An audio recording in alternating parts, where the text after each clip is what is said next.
Good day, grade 10s. Welcome back to another lesson. In this lesson, we're going to be looking at our folds. So your lesson objective for this lesson, you should be able to identify and explain the different folds.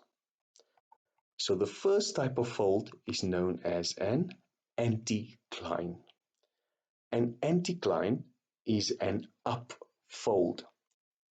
If you have a look at what it looks like, when we have compressional force, in other words, we have a force coming from this direction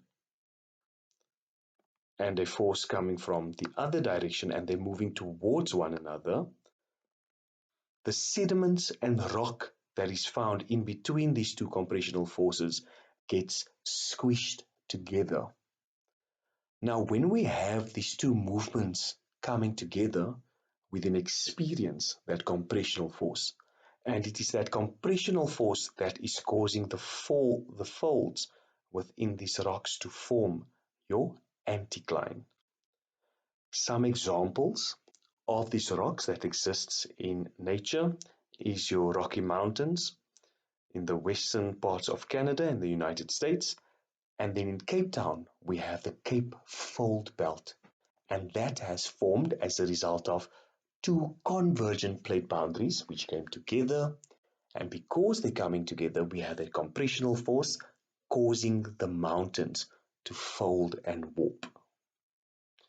The next type of, let's just go back. The next type of fold is known as my syncline.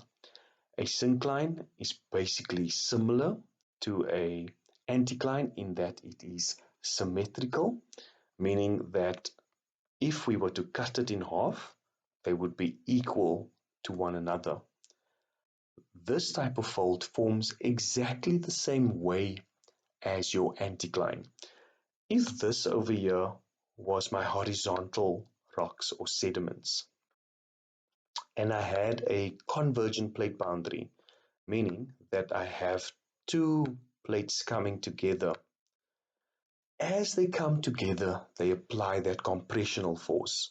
So these layers of rock will then be compressed and folded to form my anticline, which is my upfold, and my syncline, which is my downfold.